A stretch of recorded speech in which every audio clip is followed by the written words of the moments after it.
Saudara-saudara kaum muslimin rahimakumullah. Sementara itu pada sisi lain, yang miskin ingin cepat menjadi kaya, maka ia terjebak dalam prinsip tujuan menghalalkan cara apapun saja dilaksanakan asal dia bisa segera menjadi kaya. Maka salah satu jalan yang banyak dilaksanakan orang untuk mencapai kekayaan tanpa harus peras keringat dan banting tulang seperti umumnya orang adalah melalui satu jenis permainan yang umumnya kita kenal dengan nama judi. Ada dua bentuk dan pola daripada judi. Walaupun seiring dengan kemajuan ilmu pengetahuan dan teknologi canggih, peradaban manusia semakin tinggi, maka jenis macam judi yang dimainkan oleh manusia ikut-ikut menjadi canggih. Tetapi pada umumnya ada dua jenis macam judi itu. Pertama, ada judi yang dilakukan secara langsung, dalam arti seorang petaruh berhadapan dengan bandar atau orang berhadapan dengan orang. Dari judi yang dilaksanakan secara langsung ini, efek negatif yang segera bisa kita lihat dengan nyata. Pertama, timbulnya rasa dendam dan permusuhan. Walaupun orang nampak duduk berhadap-hadapan, walaupun kelihatannya mereka tertawa satu sama lain, tapi yakinlah itu cuma sekedar kulit saja. Pikiran yang ada dalam benak tiap-tiap orang yang terlibat dalam perjudian tidak lain ialah bagaimana saya bisa mengalahkan lawan main saya. Akibatnya tentu bisa kita pastikan akan timbullah dendam dan permusuhan bagi yang kalah, akan timbullah rasa sombong dan menganggap remeh orang lain bagi yang menang. Yang kedua, lalainya orang kepada apa yang menjadi tanggung jawab dan kewajibannya. Orang bisa lupa kepada anak dan istri. Kalau kepada anak dan istri saja sudah bisa lupa, apalagi kepada yang lain, sebab anak dan istri memang merupakan bagian daripada kehidupan kita. Konon lagi saudara, konon lagi keluarga yang lain, anak istri saja bisa terlupakan oleh penyakit dan permainan yang bernama judi ini. Yang ketiga, hilangnya rasa sayang kepada harta. Harta yang didapatnya dengan peras keringat dan banting tulang. Mungkin pergi pagi dan pulang sore. Setibanya dia di meja judi, apalagi uang tadi sudah bertukar dengan dalam bentuk koin, maka rasa sayang kepada harta itu tidak akan pernah ada lagi. Tetapi saudara-saudara, bagaimanapun juga, judi dalam artian langsung semacam ini hanya melibatkan orang-orang tertentu. Artinya selektif. Ada judi yang lebih berbahaya daripada jenis ini, perjudian massal. Taruhlah roulette dan kasino itu judi. Tetapi judi jenis roulette dan kasino ini bahayanya hanya untuk orang-orang tertentu yang memang sudah mapan, kelompok elit.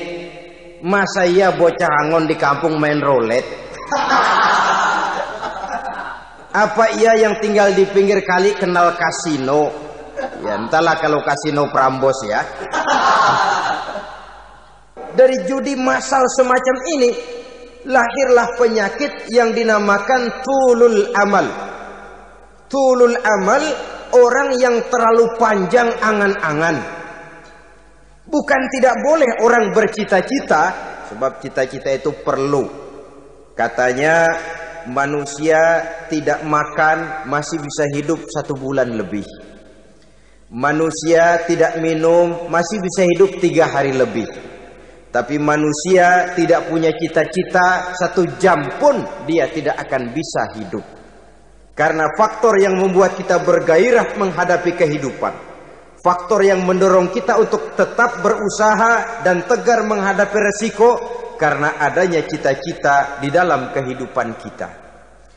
Tetapi cita-cita tanpa direalisir dengan usaha, cita-cita yang tidak berangkat dari kemampuan yang ada, pada akhirnya hanya akan merupakan cita-cita yang mengawang, tidak akan terwujud dalam kenyataan, dan akan membentuk manusia menjadi orang yang tulul amal, panjang angan-angan, terlalu muluk keinginan, tidak berangkat dari kemampuan dan kesanggupan yang ada pada dirinya sendiri. Maka penyakit inilah yang telah menghasilkan dan melahirkan penghayal-penghayal kelas berat, tukang-tukang ngelamun kelas tinggi yang hidup di angkasa luar. Dan sejarah belum pernah mencatat ada orang menjadi kaya karena judi, itu belum pernah. Saudara lihat saja orang kaya yang namanya Adnan Khashoggi, orang kaya yang namanya Henry Ford, orang kaya yang namanya Aristotle Onassis, orang kaya yang namanya David Rockefeller. Itu seluruhnya menjadi kaya bukan karena mereka terlibat dalam perjudian, tapi karena kerja keras, peras keringat, banting tulang. Dan itu dimulai sejak mereka masih remaja. Saudara-saudara kaum muslimin rahimakumullah. Sehingga ada pepatah mengatakan, many a great man start as a newspaper boy, katanya. Banyak orang besar yang mulai pekerjaannya dengan menjual koran. Artinya berangkat dari A. Banyak pengusaha mobil yang memulai pekerjaannya dari tukang cuci mobil, tapi lalu bertahap dan tegar menghadapi kenyataan, sehingga proses demi proses dia hadapi dengan tegar, dengan tabah, dengan sabar, dengan ulet, sampai kepada membuahkan hasil. Kita ingin pintas, kayaknya mau, usahanya tidak mau, senangnya mau, peras keringatnya tidak mau. Ini tentunya akan melahirkan kontradiksi di dalam kehidupan. Maka dari jenis perjudian massal semacam ini lahirlah penyakit tulul amal, panjang angan-angan, terlalu muluk cita-cita. Bayangkan saja kalau ini terjadi secara massal, menimpa nasib rakyat kita di pedesaan yang jauh dari keramaian. Tiap hari mereka didina-bobokkan oleh gambaran tentang akan diperolehnya uang dalam jumlah yang banyak, dengan angka nol yang berentet. Tiap hari mereka melihat angka-angka itu. Mereka lambat laun akan terseret dalam arus tulul amal ini. Panjang angan-angan, muluk cita-cita, hanya dengan mengandalkan meja perjudian.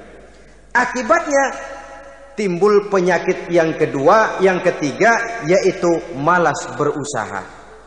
Orang kalau sudah terlalu asik berkhayal, menghitung bintang di langit, malas berusaha.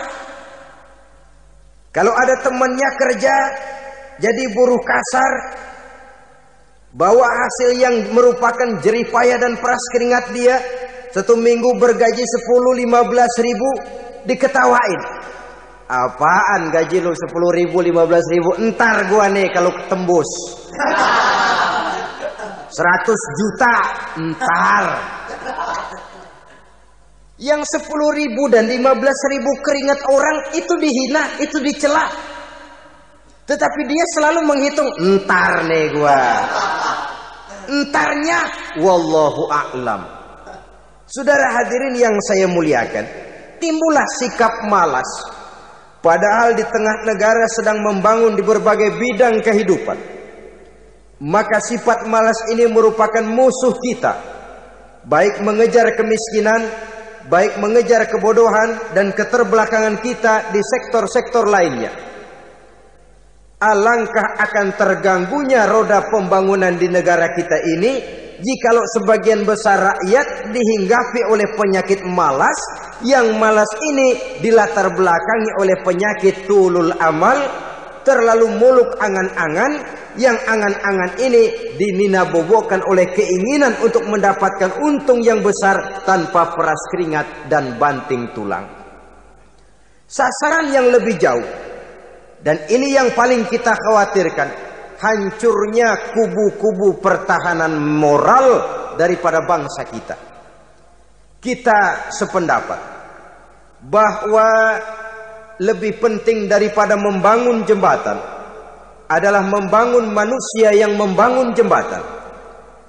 Bahwa lebih penting daripada mengaspal jalan raya adalah membangun mental manusia yang melaksanakan pengaspalan itu. Dengan kata lain, membangun dan mempersiapkan manusia pembangunan.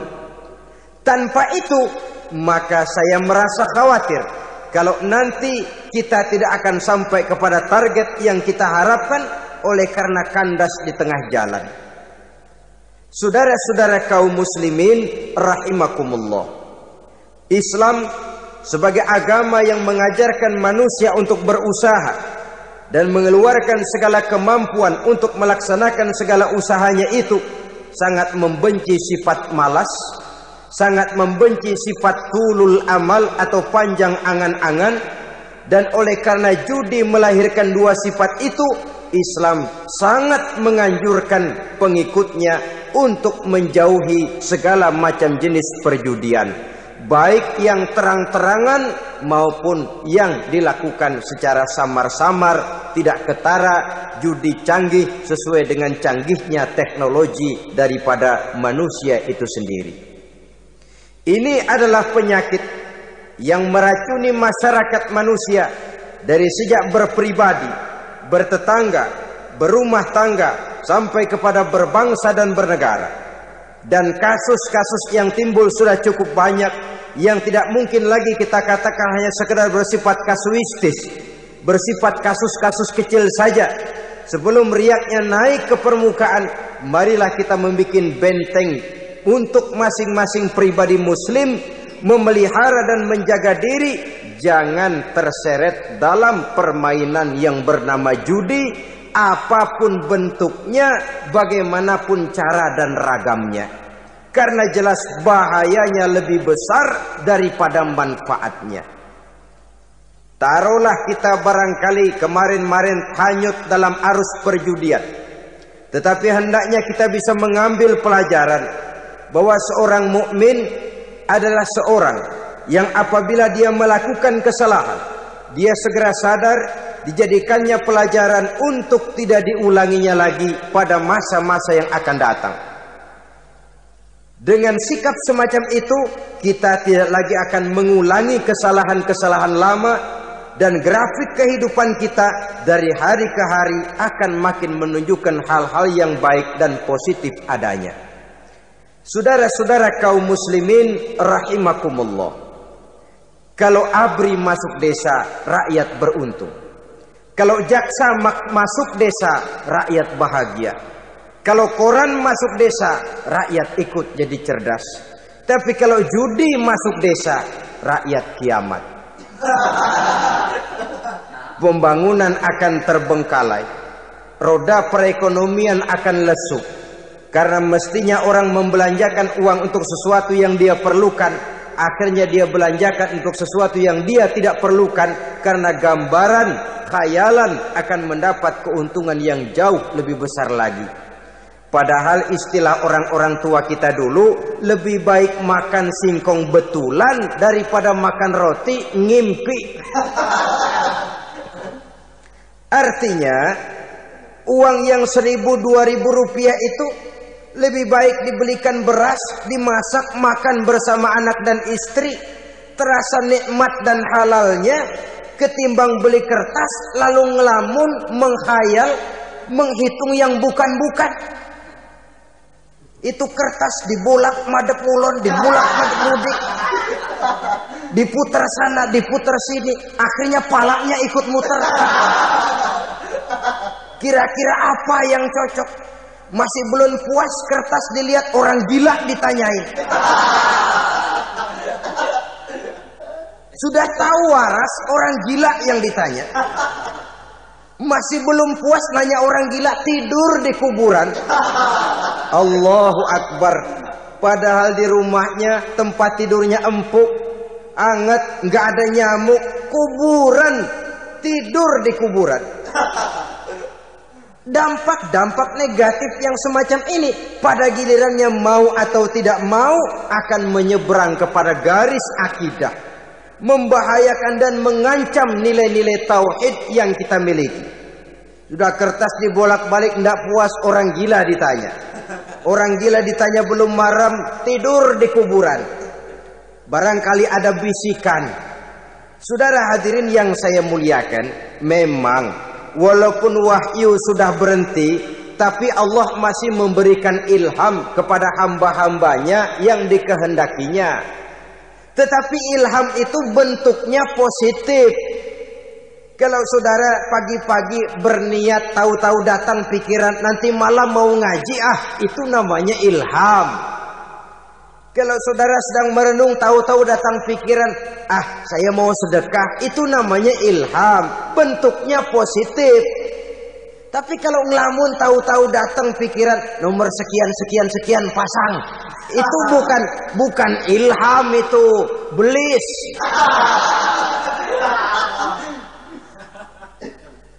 Saudara hadirin yang saya muliakan, tidak puas tidur di kuburan, cari yang lebih paten lagi, dukun ditanya.